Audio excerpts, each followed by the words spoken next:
Bismillahirrahmanirrahim. Assalamualaikum warahmatullahi wabarakatuh. Sahabat yang beriman, dalam ajaran Islam, manusia yang telah meninggal tidak membawa bekal apa-apa kecuali amal ibadah sebagai bekal di akhirat nanti. Amalan-amalan tersebut akan terus mengalir dan membawa manfaat bagi orang yang telah melakukannya semasa hidupnya di dunia. Ada 7 amalan yang pahalanya terus mengalir sebagaimana dijelaskan dalam hadis Nabi SAW berikut. Hadis sahabat Anas bin Malik radhiyallahu an, Rasulullah SAW bersabda, ada 7 jenis amal yang pahalanya mengalir terus kepada seseorang di alam kuburnya. 1. Orang yang mengajarkan ilmu. 2. Orang yang mengalirkan atau menggeruk atau meluaskan sungai. 3. Orang yang menggali sumur. 4. Orang yang menanam pohon kurma. 5. Orang yang membangun masjid. 6. Orang yang mewariskan mushaf.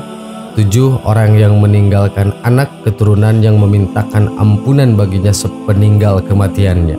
Hadis riwayat Bazar, Abu Nuaim dan Baihaqi. Dari penjelasan hadis tadi, jelas menyebutkan ke-7 amalan tersebut manfaatnya akan terus berkelanjutan dan tak terbatas.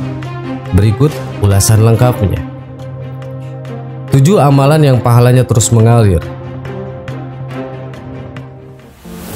1. Ilmu yang bermanfaat. Amalan yang pahalanya terus mengalir pertama yakni ilmu yang bermanfaat. Sebagai contoh, membagikan pengetahuan agama kepada sesama atau membagikan apa yang didapat dari sekolah atau kampus untuk diimplementasikan di masyarakat. Ilmu ibarat lampu yang bersinar. Kalau mempunyai ilmu, Allah akan mengangkat derajat seseorang.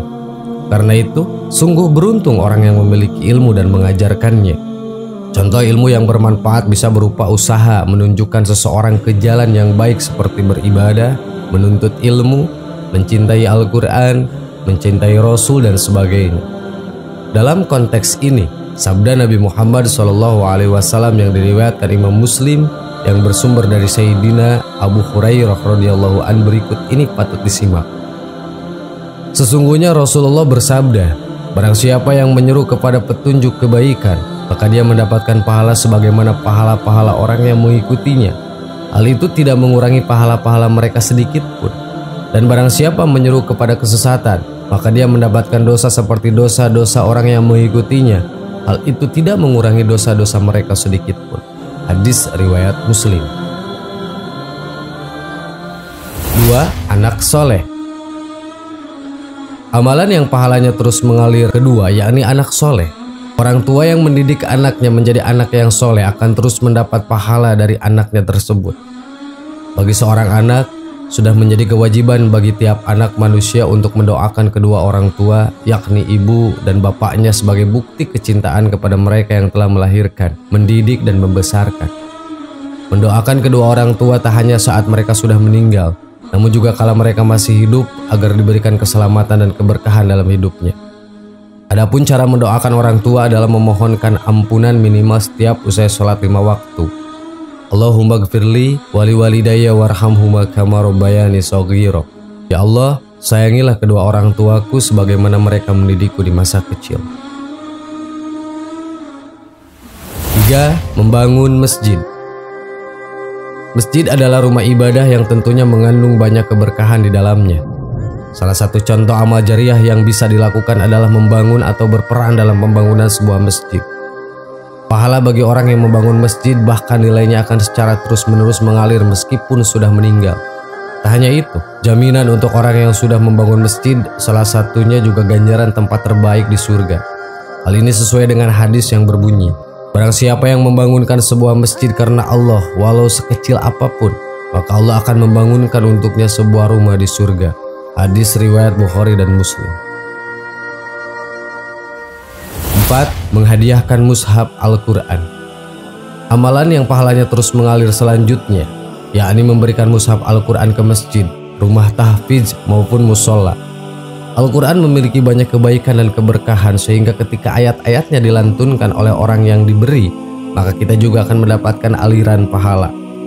Memberikan Al-Quran kepada sesama yang membutuhkan akan mendapatkan pahala yang luar biasa meskipun sudah meninggal dunia. 5. Membangun sumur. Amalan yang pahalanya terus mengalir berikutnya yakni membangun sumur. Amalan tersebut sangat mulia, terutama jika membangun sumur di daerah tandus yang manfaatnya jelas dirasakan masyarakat banyak. Dalam sebuah riwayat disebutkan bahwa Sayyidina Utsman bin Affan membangun sumur di dekat Masjid Qiblatain. Hal ini sangat dirasakan masyarakat muslim pada saat itu sebagaimana disebutkan dalam hadis berikut. Siapa yang mau membeli sumur rumah lalu disediakan untuk kepentingan Islam. 6. Menanam pohon. Amalan yang pahalanya terus mengalir yakni menanam pohon.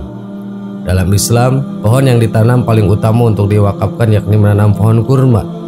Pohon yang tiap tahun berbuah adalah jenis benda yang bisa diwakafkan, yaitu buah-buahan yang tumbuh dari pohon itu, seperti yang dilakukan oleh Umar bin Khattab radhiyallahu anhu ketika menerima sebidang kebun kurma.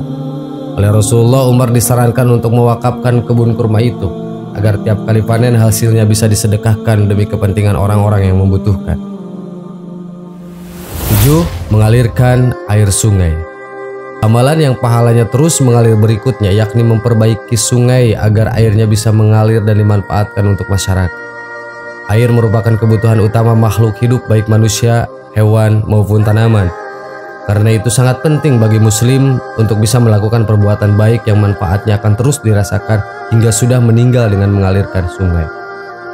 Sahabat yang beriman, itulah contoh 7 amalan yang pahalanya terus mengalir meski sudah meninggal dunia dan masih bisa merasakan manfaatnya. Wallahu a'lam. Wassalamualaikum warahmatullahi wabarakatuh.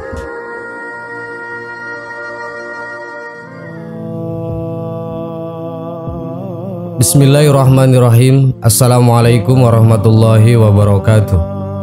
Sahabat yang beriman, munculnya perempuan al-mutabarrizat disebut sebagai salah satu tanda kiamat akan segera datang.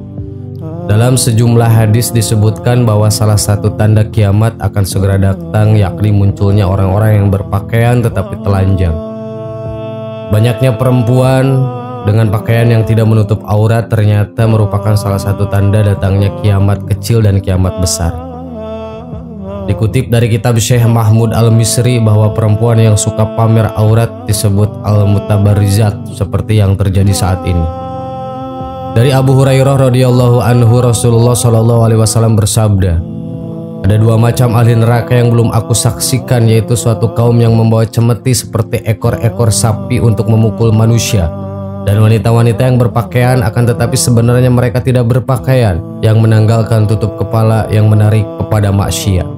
Kepala mereka seperti punuk-punuk unta yang miring. Mereka itu tidak akan masuk surga dan tidak akan mendapatkan baunya, sedangkan bau surga itu dapat tercium dari jarak sekian. Hadis riwayat Muslim. Rasulullah Shallallahu Alaihi Wasallam dengan jelas memberitahukan bahwa perempuan berkelakuan seperti itu termasuk penghuni neraka. Syekh Yusuf Al-Qararodi dalam fatwa-fatwa kontemporer menjelaskan maksud berpakaian tetapi telanjang yaitu pakaian yang tidak berfungsi menutup aurat. Aisyah radhiyallahu anha pernah menegur beberapa perempuan dari Bani Tamim karena mereka berpakaian sangat tipis. Jika kamu orang mukmin, maka bukan semacam ini pakaian wanita-wanita mukmin. Hadis riwayat Tabarani. Qaradawi juga mengutip kisah lainnya saat seorang wanita baru saja menjadi pengantin. Dia mengenakan kerudung yang sangat tipis. Aisyah kemudian berkata kepada wanita yang memakai kerudung seperti itu berarti ia tidak beriman.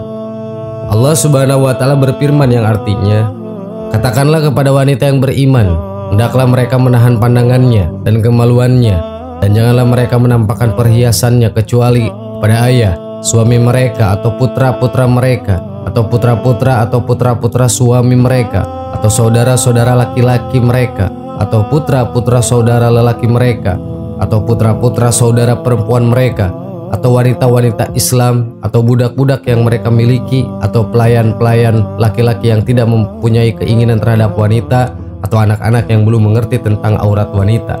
Dan janganlah mereka memukulkan kakinya agar diketahui perhiasan yang mereka sembunyikan, dan bertaubatlah kamu pada Allah, hai orang-orang yang beriman, supaya kamu beruntung.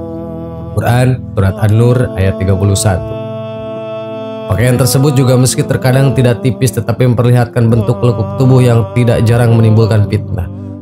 Tiap bagian tubuh mereka nampak batasan-batasannya sehingga membangkitkan syahwat. Menurut Qaradawi, model pakaian tersebut merupakan ciptaan para perancang model Yahudi internasional. Mereka mempermainkan manusia bagai boneka agar mengeluarkan perempuan muslimah dari batas. Tabarruj atau membuka aurat ialah pakaian yang tidak selaras dengan tata kesopanan Islam. Perempuan al-mutabarrizat hendaknya mengenakan pakaian yang sesuai dengan aturan syariat Islam. Sahabat yang beriman, itulah pembahasan tentang perempuan al-mutabarrizat. Allahu a'lam. Assalamualaikum warahmatullahi wabarakatuh.